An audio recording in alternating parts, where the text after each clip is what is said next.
Salam sejahtera buat kita semua.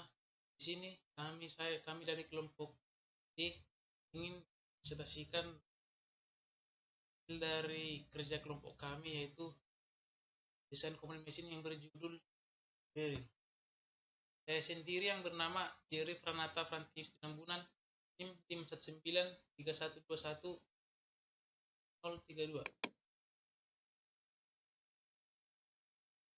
Bearing. Bearing adalah suatu elemen mesin yang menumpuk poros yang terbeban sehingga putaran atau gerakan bolak-baliknya dapat berlangsung secara halus, aman, dan berumur panjang. Menurut jenis elemen gelindingnya, dibedakan atas bentuk bola dan roll. Pertama, bearing aksial. Arah beban yang ditumpuk adalah tegak lurus sumbu poros. Kedua, bearing radial. Arah beban yang ditumpuk sejajar dengan sumbu poros. Ketiga, untuk bearing khusus, dapat menumpuk beban yang arahnya sejajar dan tegak lurus poros. Jenis-jenis bearing antara lain bearing bola radial alur dalam baris tunggal. Kedua, bearing bola radial alur dalam baris ganda. Yang tiga, bearing kontak sudut baris tunggal. Ketiga, bearing roll bulat ganda. Empat, bearing bola aksial satu arah. Kelima, bearing roll tirus baris tunggal. 7, bearing bola kontak sudut baris ganda. 8, bearing bola balik baris ganda. 3, bearing roll silinder baris tunggal. Perawatan bearing. Untuk perawatan dari bearing tidaklah memerlukan perhatian khusus atau pengecekan yang khusus. Hal ini karena bearing tidak ada komponen yang rumit. Jadi pada intinya adalah pemberian pelumas sesuai dengan kerja yang ada. Perawatan bearing dapat dilakukan dengan cara sebagai berikut. Pertama, pemberian pelumas pada bearing motor atau dinamo. Kedua, pembersihan kerak atau karat pada gerbo. Ketiga, pemberian grease pada bearing. Kondisi bearing. Kondisi bearing yang ada sangat ditentukan dari aspek pemakaian dan cara pemasangan. Untuk kedua aspek ini akan menentukan bearing tersebut rusak atau tidak, cacat, karat, dan lainnya. Dan pada akhirnya bearing tersebut harus diganti agar tidak menyebabkan kerusakan poros atau komponen lainnya. Beberapa hal yang sering terjadi tentang kerusakan bearing diantaranya tepi bearing retak, bearing kondisi longgar atau goyang, sama bearing berkarat, kerusakan pada seal yang disebabkan dari pemakaian, terdapat bunyi gemerisik pada bearing, roda peluru pecah, bearing setelah dipasang menjadi sesak. Alasan masing-masing kerusakan. Pertama, tepi retak yang disebabkan oleh beban kejut, berhenti mendadak sehingga ada momen pengereman, kesalahan pemasangan yang akibat dari pengepresan yang tidak merata, bearing longgar yang disebabkan sudah aus karena lama pemakaian, beban pemakaian yang overload. Ketiga, rumah bearing berkarat yang disebabkan oleh kurang pelumasan dan pemakaian yang berhubungan dengan air. Ketiga, keempat, kerusakan pada sel yang disebabkan pemakaian yang terlalu panas, kurang pelumasan, dan waktu pemakaian yang terlalu lama. Kelima, bunyi gemerisik yang disebabkan oleh kurangnya pelumasan, roda peluru aus. Yang keenam, roda peluru pecah yang disebabkan beban overload, makin yang lama ada beban kejut. Yang terakhir, bearing setelah dipasang menjadi sesak yang disebabkan sesuaian dari poros atau rumah bearing terlalu sesak, dan ada ketirusan atau cacat pada poros rumah bearing. Perhitungan bantalan. Bantalan merupakan elemen mesin yang berfungsi sebagai penumpuk atau poros yang berbeban dan berputar. Dengan adanya bantalan, maka putaran gerakan bolak-balik berlangsung secara halus, aman, dan tahan lama. Macam-macam bantalan. Bantalan radial. Bila arah beban yang ditumpu oleh bantalan arahnya tegak lurus, poros. Bantalan aksial. Bila arah beban yang ditumpu oleh bantalan arahnya searah dengan sumbu poros. Selanjutnya gesekan pada peluru. Besarnya gesekan tergantung dari pelumasan. Tipe-tipe bantalan peluru, ukuran bantalan, beban, kecepatan, dan kondisi perputaran koefisien gesekan umumnya besarnya sebagai berikut. Untuk bantalan bola, P sama dengan 0,0016 sampai dengan 0,0066. Untuk bantalan roll, P 0,0012 sampai dengan 0,0083. Bahan bantalan peluru mempunyai kerasan 62 kurang lebih 3 HRC. Bahan bantalan peluru dibuat dari baja krom. Analisis unsurnya sebagai berikut. C sama dengan 0,25 sampai 1,05%. N sama dengan 0,25 sampai 0,4%. SI sama dengan 0,15% sampai dengan 0,30%. MN sama dengan 1,4 sampai dengan 1,6%. Untuk elemen putar CR sama dengan 0,4 sampai 1,6%. Pelumasan. Pada umumnya, grease dan oli dipergunakan dalam sistem pelumasan bantalan. Pelumasan dengan vaselin atau grease. Pada umumnya disenangi dalam kalangan teknik, tetap sederhana, kesehatan dan perawatannya yang berfungsi dan daya itu sebagai perapat atau seal serta penutup. Hanya pada putaran tinggi, pelumasan dengan menggunakan grease tidak cocok. Jadi, pada putaran tinggi maka menggunakan oli. Pelumasan menggunakan oli. Pelumasan dengan oli digunakan pada bantalan yang mempunyai putaran yang tinggi. Selanjutnya perhitungan umur bantalan. Umur bantalan ditentukan bagi berikut. Diambil sampel pengujian 0% dari jumlah sampel. Setelah 1 juta putaran tidak memperlihatkan kerusakan karena kelelahan putar. Tekanan, gesekan pada bidang kontak menyebabkan elemen putar dan akan membawa ke titik kelelahan sehingga bantalan menjadi tidak berfungsi bagaimana mestinya. Dengan memberikan beban atau putar tertentu, maka titik kelelahannya suatu bantalan dapat menentukan cara teliti. Mencari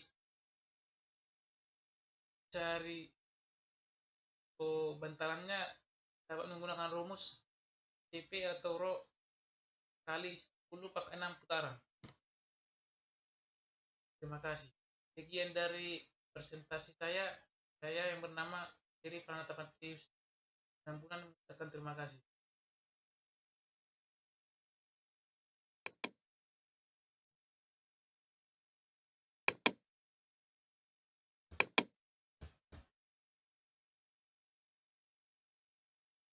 Salam sejahtera buat kita semua. Kenalkan, nama saya Siri Pranata Pantius Penambunan.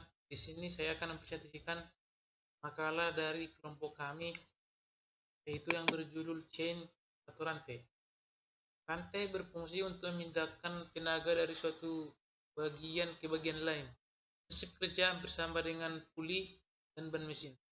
Kelebihannya antara lain, kalau rantai dan sprocket tidak aus, tidak terjadi slip dengan adanya yang sama. Rantai dan gigi bisa lebih kecil dibandingkan dengan puli. Dan ban mesin rantai tidak rusak karena minyak atau gemuk. Kurangannya, tidak bisa dipakai untuk putaran tinggi karena bunyinya terlalu keras. Selanjutnya, cara menghitung kecepatan putaran dan jumlah gigi. Berikut adalah gambar dari rantai yang jumlah giginya bagian di sini 10, jumlah gigi bagian di sini berjumlah 24, yang di sini berjumlah 18. Yang ini adalah gambar sprocket pemutar dan yang ini sprocket yang diputar. Ini adalah DE. N1 sama dengan 100 rpm, Z1 sama dengan 18 gigi. Yang dinyatakan yaitu N2. Z2 sama dengan 24 gigi. N1 sama dengan 100 rpm, Z1 sama dengan 18 gigi. Per menit akan ada 100 kali 18 sama dengan 1800 mata rantai yang melalui titik. Z2 sama dengan 24 gigi. N2 sama dengan 1800 per 24 sama dengan 75 rpm. G3 sama dengan 10 gigi. N3 sama dengan 1800 per 10 sama dengan 1800 rpm. Berikutnya jenis-jenis rantai. Pertama yaitu roller diameter. Untuk rantai yang kedua disebut dengan end plate. Untuk rantai yang ketiga mata rantai offset. Selanjutnya pemeliharaan.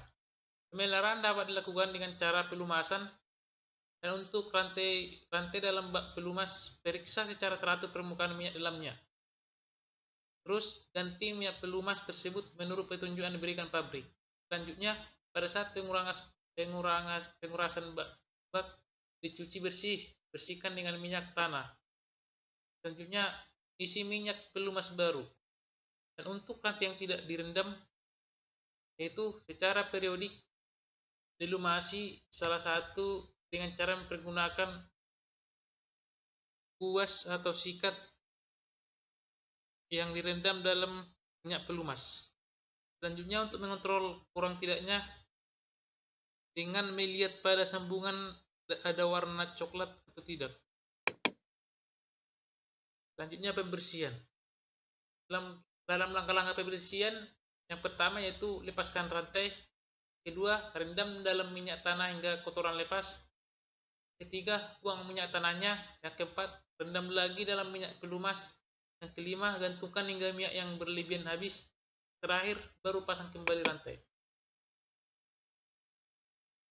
Selanjutnya kerusakan. Kerusakan dapat disebabkan dalam faktor-faktor, diantaranya kerusakan terjadi karena adanya keausan pada pen dan bus sehingga rantai menjadi mulur. Kedua, sprocket sudah aus. Ketiga, jika plat rantai yang aus berarti adanya gesekan dengan bagian-bagian lain atau pemasangan tidak lurus. Ada beberapa hal yang perlu diperhatikan dalam membuka atau memasang sambungan. Pertama, sebelum dibuka sambungan, putar sehingga terletak pada sprocket untuk mengurangi tarikan. Dengan demikian pembukaan sambungan lebih mudah. Sebelum memotong rantai yang dikeling, kedua pennya harus dibuka dahulu sedemikian rupa sehingga tidak merusak mata rantai. 3. Janganlah menyambung mata rantai baru ke dalam rantai yang sudah aus, karena setiap kali mata rantai baru bertemu dengan sprocket akan menimbulkan guncangan.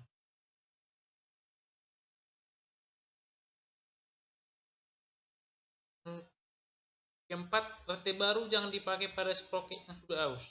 Yang terakhir, jangan menyambung potongan rantai tua dengan yang baru atau mencampur rantai dari pabrik yang berlainan. Terima kasih. Sekian dari presentasi saya ucapkan terima kasih.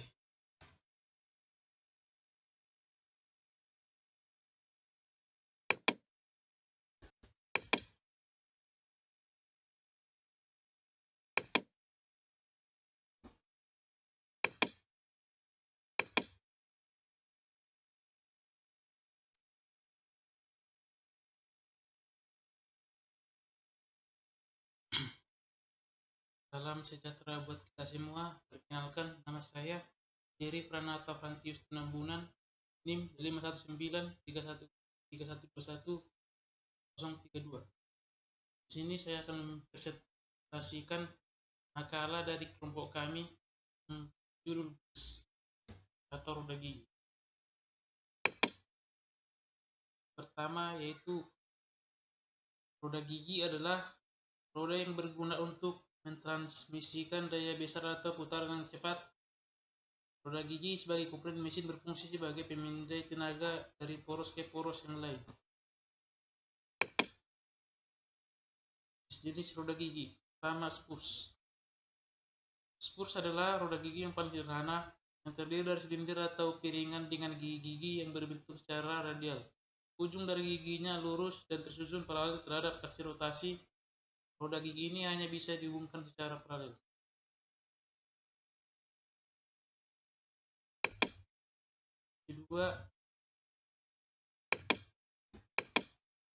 Kedua, roda gigi dalam. Roda gigi dalam atau roda gigi internal atau internal gear adalah roda gigi yang giginya terletak di bagian dalam dari silinder roda gigi, berbeda dengan roda gigi eksternal yang memiliki gigi di luar silindernya. Yang ketiga, roda gigi helix yang ujung-ujung giginya tidak paralel terhadap aksi rotasi, melainkan tersusun miring pada derajat tertentu. Yang keempat, roda gigi helix ganda. Roda gigi helix ganda atau double helical gear atau roda gigi herringbone muncul karena masalah dorongan aksial atau aksial terus dari roda gigi aksial tunggal. Selanjutnya yaitu nomor 5, roda gigi bevel. Roda gigi bevel berbentuk seperti kerucut terpotong dengan gigi yang berbentuk di permukaannya. Ketika roda gigi bevel bersinggungan, titik ujung kerucut yang imajiner akan berada pada satu titik. Selanjutnya nomor 6 yaitu roda gigi hipoid. Roda gigi hipoid mirip dengan roda gigi bevel, tapi kedua aksisnya tidak berpotongan. Yang ketujuh yaitu roda gigi mahkota. Roda gigi mahkota atau frogir adalah salah satu bentuk roda gigi bevel yang giginya sejajar dan tidak bersudut terhadap aksis. Bentuk giginya menyerupai mahkota. Roda gigi mahkota hanya bisa dipasangkan secara akurat dengan roda gigi bevel atau spoon. Selanjutnya yaitu nomor 8, roda gigi cacing. Roda gigi cacing atau worm gear menyerupai skru berbentuk batang yang dipasangkan dengan roda gigi biasa atau spur. Roda gigi cacing merupakan salah satu cara termudah untuk mendapatkan rasio torsi yang tinggi dan kecepatan putar yang rendah. Nah, selanjutnya yaitu roda gigi non sirkuler. Roda gigi non sirkuler dirancang untuk tujuan tertentu. Pada gigi biasa dirancang untuk mengoptimisasi transmisi daya dengan minim getaran dan keausan. Roda gigi non sirkuler dirancang untuk variasi rasio, osilasi, dan sebagainya. Yang ke-10 yaitu roda gigi pinion. Pasangan roda gigi pinion terdiri dari roda gigi yang disebut pinion dan batang bergerigi yang disebut sebagai rek. Perpaduan rek dan pinio menghasilkan mekanisme transmisi torsi yang berbeda. Torsi yang ditransmisikan dari gaya putar ke gaya transmisi atau sebaliknya. Untuk jenis roda gigi selanjutnya yaitu roda gigi episiklik. Roda gigi episiklik atau planetary gear atau epicyclic gear adalah kombinasi roda gigi yang menyerupai pergerakan planet dan matahari. Roda gigi jenis ini digunakan untuk menggunakan rasio putaran poros secara aksial dan bukan paralel. Perhitungan roda gigi. Transmisi gerak putar dari suatu poros ke poros yang lain adalah suatu masalah untuk setiap perencanaan. Poros-poros tersebut harus berputar dengan kecepatan yang sama atau berlinan, tetapi berbanding dengan putarannya, beberapa pun besarnya harus mempunyai harga yang tetap selama poros berputar. Hal ini hanya dapat terjadi bila tidak ada slip pada transmisi, dan ini dapat dicapai dengan transmisi rantai, ban bergigi, dan roda gigi.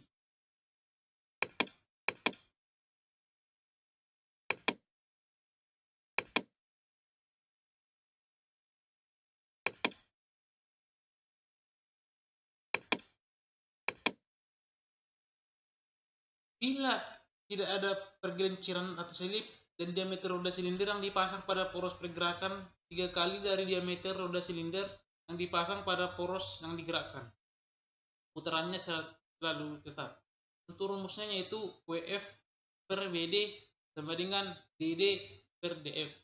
WD yaitu kecepatan putaran penggerak, WF yang berarti kecepatan putaran yang digerakkan,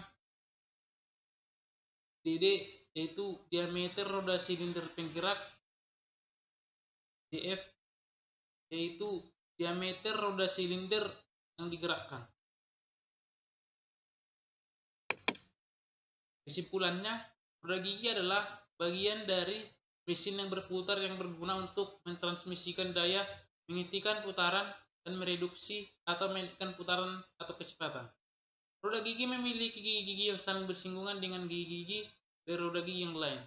Rodanya dibuat bergerigi dari bentuk silinder atau undangan yang saling bersinggungan pada kelilingnya agar agar jika salah satu diputar maka yang lain akan ikut berputar. Roda gigi dibedakan menjadi 3 jenis, yaitu berdasarkan posisi sumbu porosnya, kedua berdasarkan kecepatan roda gigi, dan ketiga berdasarkan tipe roda gigi. Ukuran roda gigi adalah jumlah gigi dan modul. Modul yaitu perbandingan antara diameter pitch atau disebut dengan dt dengan jumlah gigi atau disingkat dengan j. Transmisi adalah komponen mesin berfungsi untuk merubah kecepatan dan tenaga putar dari mesin ke roda, sehingga dapat digunakan untuk menggerakkan kendaraan. Baik, sekian dari video presentasi saya. Saya ucapkan terima kasih.